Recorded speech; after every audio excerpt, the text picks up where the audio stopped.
Dores nas costas é uma das queixas mais comuns que a gente tem. Olha, e aumentou nos anos em que vivemos a pandemia, mais de 60%. E o que há de tratamento para diminuir esse desconforto que limita muitas coisas na vida de uma pessoa, né? Nós recebemos aqui agora o fisioterapeuta intervencionista em dor, o Rodolfo Alberto Santos Silva. Roberto, obrigada por ter vindo, viu? Obrigado, Mônica, pelo convite também de falar esse assunto tão importante hoje, né? Exatamente. Hoje nós vemos que vivemos também numa epidemia de dor lombar, né? Hoje mais de 80% da população mundial vai ter algum episódio de crise em dor lombar, né? Então, um assunto, como você falou, que aumentou bastante na pandemia. Olha, eu tenho até um dado aqui de um estudo que até 2050 esse número deve chegar a 843 milhões de pessoas reclamando de dor nas costas. A dor mais comum é a lombar, Rodolfo? Isso, essa é a dor mais comum que a gente tem na coluna, né? E é uma dor que vem trazendo uma sobrecarga também para a pessoa e para o sistema, porque essa pessoa ela vai ficar incapacitada, né? Ela incapacita, hoje ela é traga como uma das primeiras incapacidades mundiais, né? Quando a gente fala em doença. Ela afasta essa pessoa do trabalho, ela afasta essa pessoa do meio social dela. Muito bem. Deixa eu mostrar aqui algumas imagens que nós vamos trazer para você com os tipos de dores que a gente tem, porque o Rodolfo ele trabalha com um tratamento, né, e vai trazer para a gente, por exemplo, a dor lombar. Que tipo de tratamento que a gente tem para diminuir esse desconforto? Certo, Mônica. Hoje a gente precisa entender que o paciente ele precisa ser o protagonista do tratamento. Certo. Né? Então ele precisa ter um papel ativo na reabilitação.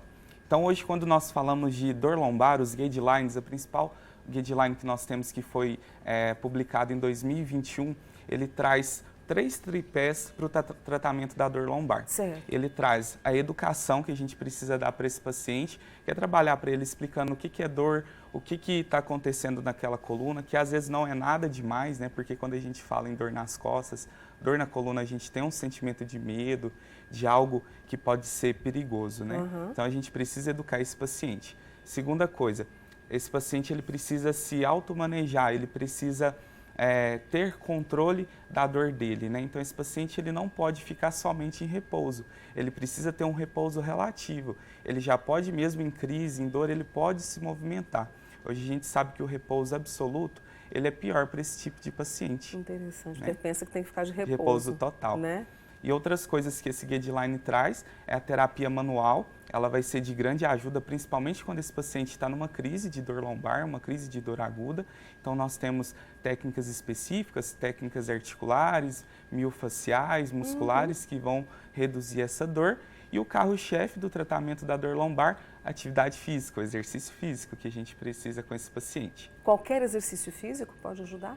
Qualquer exercício físico, Mônica. Hoje nós sabemos que nenhuma atividade física ela vai ser superior à outra, né? Por mais que às vezes temos recomendações para a hidroginástica, para o pilates, hoje nós sabemos que o exercício físico nenhum é superior ao outro. Por quê? Quando nós falamos de dor, o paciente ele vai ter algumas alterações ali de neurotransmissores. E nós sabemos que qualquer atividade física vai ajudar na regulação desses neurotransmissores. É lógico que nós sabemos que quando esse paciente está numa crise, né, de dor aguda, ele precisa de um acompanhamento profissional mais de perto.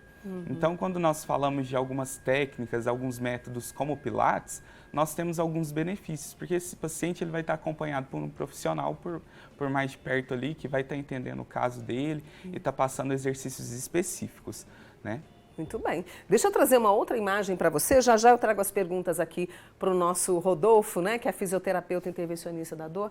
A gente tem essa dor que é mais no centro das costas. Essa pode ser por má postura e o que se pode ser feito também? Ótimo, Mônica. Hoje, quando nós falamos de postura, nós entendemos que não existe uma postura ideal. Nós temos 2 artigos publicados, um em 2016, outro em 2018, que vem falando sobre postura. E esse último artigo que foi postado em 2018, ele vem trazendo que a nossa coluna é forte, que ela precisa de movimentos, que essas curvaturas como cifose, que às vezes o paciente chega, nossa, deu no meu exame que eu tenho uma cifose, que eu tenho uma lordose. Essas curvaturas são curvaturas normais e fisiológicas da coluna. E esse estudo vem trazendo que a coluna é forte, resistente e que ela precisa de movimento.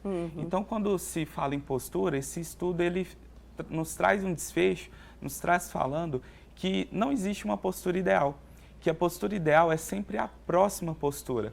Porque esse estudo vem nos incentivando a manter em movimento.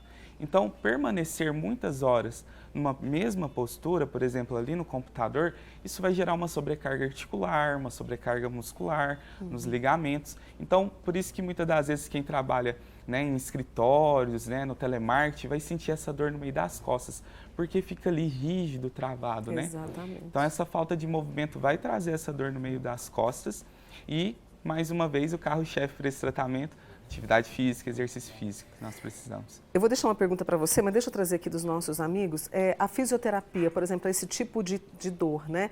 Ela vai depender de cada caso, ela vai, por quanto tempo tem que fazer e quando fazer. Mas deixa eu trazer aqui, olha, a Maria Elza de Tuiutaba, que está participando com a gente, a dor nas costas dela, essa no meio, é à noite.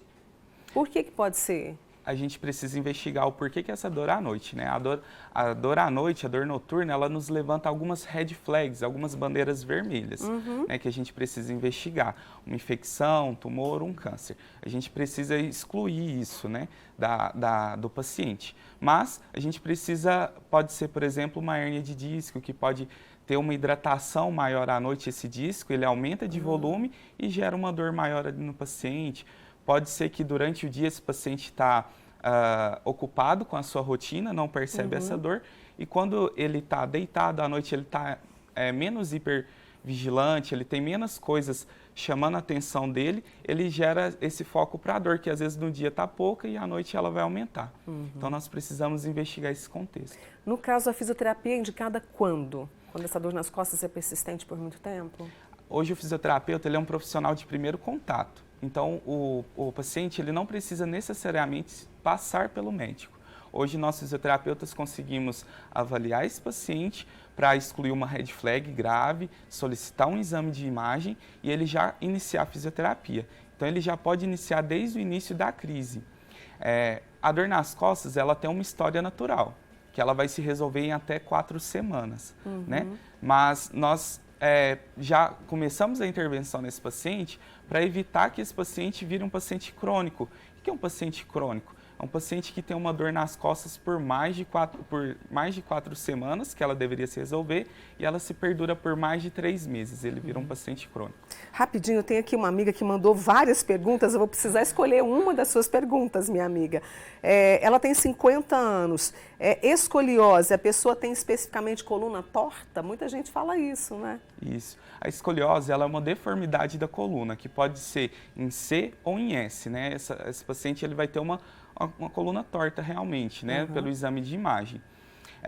Nós sabemos que a fisioterapia ela vai intervir nesse paciente quando ele está em fase de crescimento, através de exercícios específicos para escoliose. Hoje nós temos algumas escolas, como CEAS, que é uma escola internacional que tem exercícios específicos para escoliose.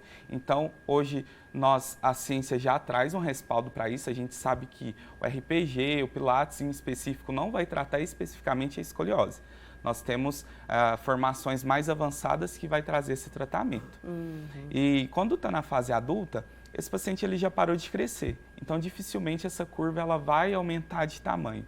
Muito difícil, a menos que seja um paciente que tem alguma alteração neurológica, que vai ter uma complicação importante dessa curvatura. É importante que a gente perceba, né, conheça o nosso corpo, escute o nosso corpo, né, e busque ajuda para resolver isso que pode nos limitar tanto. Eu quero agradecer aqui ao Rodolfo, né, ao Rodolfo Alberto, deixa eu pegar o nome dele todinho, Rodolfo Alberto Santos Silva, ele que é fisioterapeuta intervencionista em dor, trazendo mais sobre as dores nas costas, viu? Obrigada, Rodolfo, e um bom dia aí para você, viu? Obrigado, Mônica, por essa conversa. Bom dia. Bom dia.